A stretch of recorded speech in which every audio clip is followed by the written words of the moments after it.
Então, e aí, o que acontece na sequência dessa história? Porque esse processo de aquisição de novos valores, né, de um novo modo de entender a existência, deve seguir agora na geração do Jacó, através dos filhos. Isso. Então, assim, ele tem os filhos com a Lia, mas sem amor, porque ele não queria a Lia, apenas biológicos. Com a Raquel, não. É um filho do amor. Veja, amor, Deus é amor. Ele teve um filho do amor, ou seja, houve um encontro de alma. E essa criança, ela era muito amada e ela era ingênua, porque ele não percebia o ciúme e a inveja dos irmãos. Ele falava as coisas. E aí, esse filho, ele é coroado pelo Jacó. O Jacó põe uma... Ele não é que nem o pai dele fez de abençoar o primogênito, mas ele põe uma capa. E o José, ele tem dois sonhos. Ele tem um sonho que vários feixes de trigo se debruçavam, se faziam reverência, e o do centro era ele. Ele tinha 17 anos. E os 11 irmãos se debruçavam e faziam reverência. Ele tem o sonho de que ele vê o sol, a lua e 11 estrelas. Então, assim, o pai, que seria o sol, a lua, que seria a mãe, e os 11 irmãos também faziam reverência a ele. Então, assim, na verdade, nesse momento, o ego dele está inflado, porque ele é o filho amado, ele é o filho que recebeu a bênção paterna através daquela capa, e ele conta para os irmãos. Os irmãos ficam muito mal, né? Porque ele assumiu. O pai falar e amar é uma coisa, agora ele assumiu. E o pai chama ele e fala: como que você fala isso? Que nós vamos debruçar, que nós vamos te render homenagem? Você é um menino, tem 17 anos. Ou seja, ele está com o ego inflado para nós, na psicologia. Está super longe do self, né? E os irmãos tramam uma forma de matá-lo. E um deles, chama Rubem, ao invés de matar, fala: joga no poço, né? Porque a intenção do Rubem era voltar e retirá-lo. E aí eles jogam dentro do poço, mas está passando uma caravana. E aí eles dão o José para essa caravana, vende o José para essa caravana, suja a capa com sangue de animal e leva para o pai. E o pai entra em desespero. Mas como tem o Benjamim, ele acaba se confortando com o menor, porque o Benjamim também é filho da Raquel, então ele também amava, era filho do amor. E o José é levado para o Egito, ele tem valores, ou seja, ele faz aquilo que tem que ser feito, então ele aceita a condição, porque aí ele é escravo.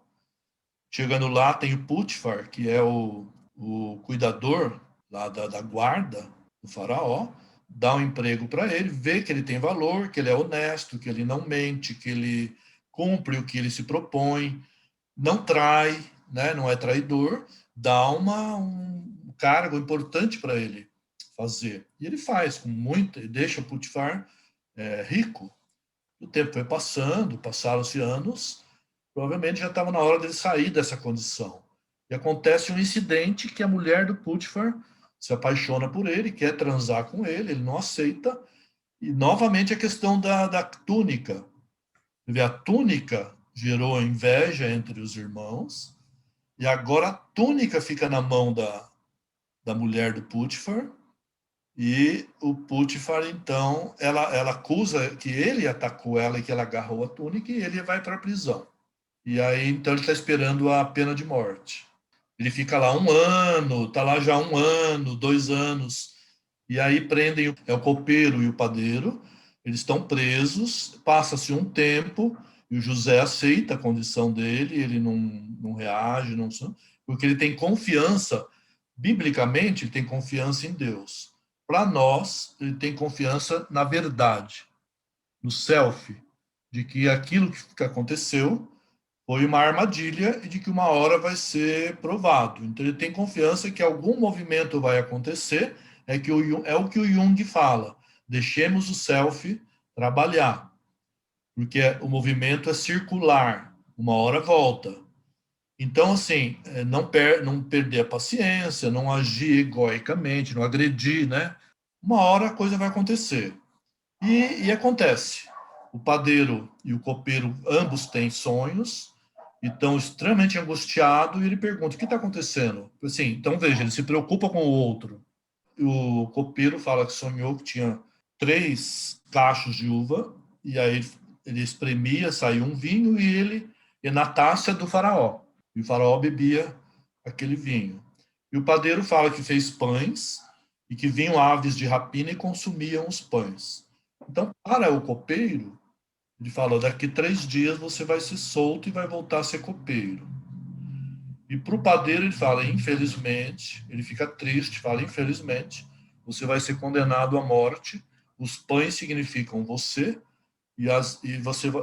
as aves vão comer a tua carne. 3 dias depois acontece, um morre e o outro vai ser readmitido. E aí ele pede para o copeiro, lembra-se de mim quando estiver lá, porque eu sou vítima de uma injustiça. O copeiro esquece. Esquece, passa-se o tempo, os anos, porque ele vai envelhecendo, e aí o faraó tem um sonho. Bom, nós sabemos que o faraó, rei, papa, tudo que ocupa posições, o antigo rei do Japão, imperador do Japão, que era comparado a Deus, todos eles assumem o compromisso, o pajé da tribo, o pajé não, o cacique, todas essas figuras, elas representam o país, elas representam o inconsciente coletivo. E representando o inconsciente coletivo, elas captam o que está acontecendo em nível de inconsciente coletivo. E o faraó não é menos que isso. O Egito depende talvez hoje do Nilo, e o Egito dependia das cheias, naquela época mais. Hoje deve ter canais de irrigação. Naquela época dependia das cheias do Nilo, que trazia elementos que a areia, então a terra ficava produtiva. E o faraó tem 2 sonhos e ele fica apavorado. Um dos sonhos são vacas fortes, bonitas, gordas, e vem umas vacas feias, magras, e que são carnívoras, começa a comer essas vacas gordas. E o outro sonho é das espigas de milho, umas espigas de milho maravilhosas, bem granadas, e vem umas espigas de milho horríveis, pequenas, e com famintas, e consomem essas espigas boas. E o faraó, ele fala para os adivinhos lá da corte, se eles não adivinharem, eles vão morrer. Eles ficam apavorados e começam a procurar como que eles vão fazer para adivinhar esse sonho, para interpretar. Mas aí o copeiro lembra. E aí ele fala para o faraó que tem alguém lá que interpretou os sonhos deles de modo correto. O faraó manda chamá-lo, e é quando José fala, vão ser 7 anos de fartura e 7 anos de miséria. Então o senhor tem que contratar alguém que seja inteligente para lidar com essa questão dos primeiros 7 anos de fartura. Falava, bom, se você interpretou os sonhos, é você. E aí escolhe ele como governador do Egito. Então ele começa a construir silos. E aí ele ajunta durante 7 anos tal. Quando começa a fase de destruição, de miséria, a família dele morava em Canaã, começa a passar fome. Então o pai manda os filhos para o Egito para buscar alimento. Eles veem o José, não reconhece que o José já está idoso, eles também já estão idosos. O José reconhece que são eles, eles falam de onde vem, falam o nome do pai, de todos os, eles falam que tem um irmão. E José, para negociar com eles, fala, mas cadê o teu irmão? E, ficou lá. Não, então eu quero, vocês estão mentindo. Eu quero teu irmão aqui. Prende eles 3 dias. Você vê que tem muita simbologia de 3, 7. Você vê que aparece muito essa simbologia. A questão do tempo, né? E esse tempo Isso. tão longo que demora para que as coisas aconteçam, né? Os problemas e depois a elaboração desses problemas e aí a solução Isso. desses problemas. Demora um longo tempo de vida, né, da existência. Aí, Nós talvez, temos setênios. Nós temos setênios também. sim, 7, 14, 21, né? 28. 35, nós temos 42, 49, isso, que é então, interpretado cada um deles como uma fase de desenvolvimento na antroposofia, que é bem característico, a gente sabe exatamente o que é esperado para cada um dos setênios, mas que a gente não leva isso em consideração. Então, de como que você deve encarar a dificuldade como sendo uma proposta de desenvolvimento, como que a elaboração desse problema acaba trazendo boas consequências, mas o quanto tempo demora para o processo de elaboração. E a nossa atitude frente aos problemas, de não de revolta, mas de aceitação de conhecimento, né? De sim, acreditar que o self sabe por que essas coisas estão acontecendo. e são fechamentos de ciclos, começo, meio e fim.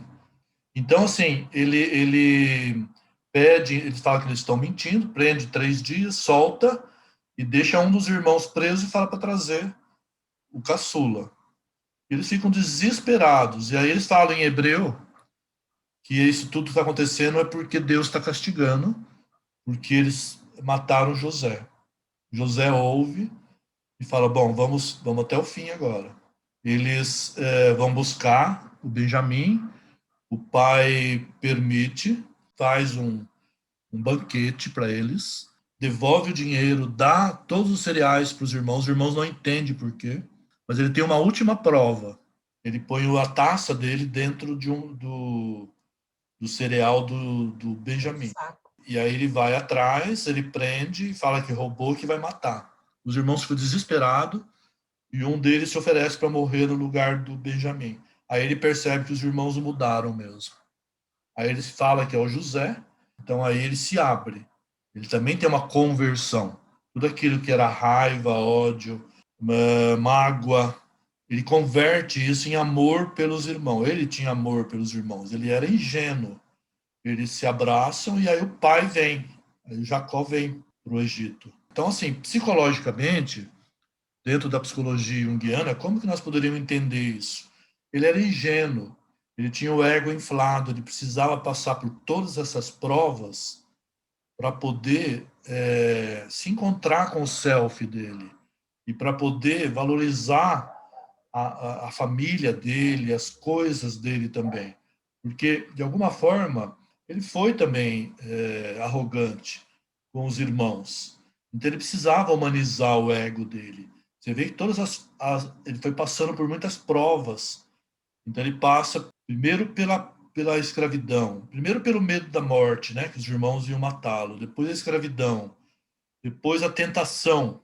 A mulher era casada, a mulher era ele tinha valores dele que ele não aceitava.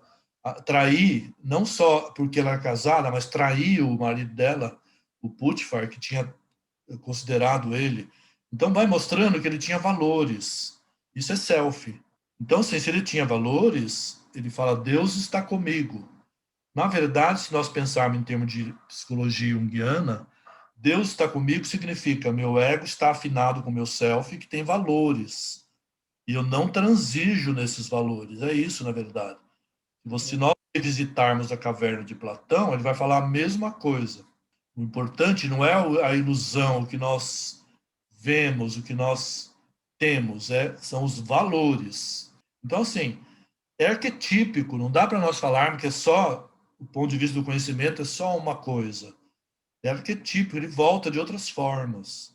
José vai humanizar o ego dele, ele vai se converter, no sentido de que ele vai reconhecer, assim, que ele vai falar que Deus está com ele. Na verdade, o self dele, né? O self dele é valorizado, é valoroso.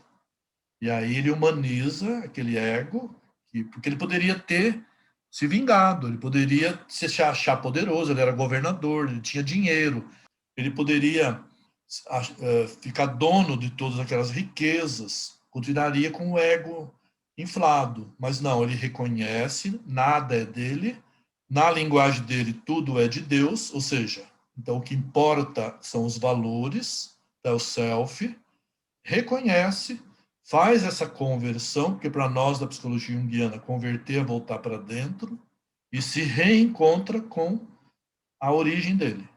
O pai, com o irmão, a mãe tinha morrido já, e com todos os irmãos, de parte de outras mulheres. Essa é a riqueza da psicologia junguiana e nós compreendermos isso. Nós não somos fundamentalistas no sentido de achar que é só aquilo. Não, isso aí são símbolos que se repetem, é arquetípico, isso que é importante. E a Bíblia é cheia de símbolos arquetípicos. De qualquer forma, o que a gente vê é o caminho percorrido por esse treinamento ou esse desenvolvimento de uma nova mentalidade, de um novo ser humano que tem essa disposição de virtudes, que preserva as virtudes, e que, além de preservar as virtudes, é capaz de aguentar as provas que aparecem, esperar para que essas coisas se transformem e tragam um novo olhar para ampliar esse conhecimento. O José, no Egito, inaugura uma fase de muito tempo dos hebreus dentro do Egito, onde eles vão depois se transformar em escravos, mas vão assimilar muito todo o conhecimento egípcio, que depois deve seguir com Moisés mais adiante na saída do Egito, que vai ser o que vem depois. De qualquer forma, a gente junta, né? Desde o Abrão até o Jacó neto e o José bisneto do Abraão, seguindo nesse conjunto um grupo de indivíduos que vão passando por esse processo de elaboração das emoções, dos sentimentos, dos relacionamentos e do entendimento da existência dentro de uma proposta muito mais espiritual, digamos assim. E essa espiritualidade vai estar sendo, então, trabalhada no povo hebreu, né? Que vai lutar, né, na realidade, contra essa luta nossa de todo dia, né? Nós fazemos esse mesmo percurso. Exatamente. E você vê que é um percurso do herói. O percurso do Jacó e o percurso do José são percursos de herói, porque eles saem da pátria deles, eles vão, conquistam os valores e voltam para dividir. O José também. Ele vai, conquista, cresce, amplia a visão dele e volta para dividir com o povo dele. Assim, a família dele são poucas pessoas, mas é o representante do povo. E depois vão ser 12 tribos, né? Inclusive José vai fundar uma tribo também. Essas são as 12 tribos de Israel. Você vê o caminho da individuação humana, eu acho fantástico nesse sentido, e começa lá com Abraão, ele obedece uma voz que vem de dentro de matar o filho, ele não faz. Esse filho tem a Esaú e Jacó, né, por acaso que são gêmeos. Jacó vai desenvolver determinados valores, vai fortalecer, porque a mulher, eu esqueci de falar, a mulher do Jacó, a Raquel, eles tinham, mesmo sendo da mesma religião, ela traz uns ídolos que pertenciam ao pai. E Jacó joga fora e fala, não, o nosso Deus, sem ídolos. Ele fortalece essa ideia do Deus único, aí eles migram para o Egito, fortalece mais, você vê a caminhada em direção à Terra Santa. Então, aí a gente encerra esse primeiro episódio dessa leitura arquetípica desses mitos que a gente tem descritos na Bíblia. Então, é o começo de um início de estudo que eu acho que é bastante representativo e significativo, digamos, para o entendimento do processo terapêutico e do processo de individuação. José Rubens, quero agradecer demais essa sua apresentação belíssima dessas histórias da Bíblia que são tão enriquecedoras. Eu agradeço a oportunidade de estar podendo refletir sobre isso. E assim, não é por acaso que o nosso self se encontrou, então eu acho que é uma coisa de self, não é de ego. Então o nosso self nos trouxe até aqui. Eu agradeço também a oportunidade. Bom, então nós ficamos por aqui. Espero que vocês tenham gostado dessa nossa conversa. Curtam o vídeo, se inscrevam no canal e aguardem as nossas próximas apresentações. Até lá!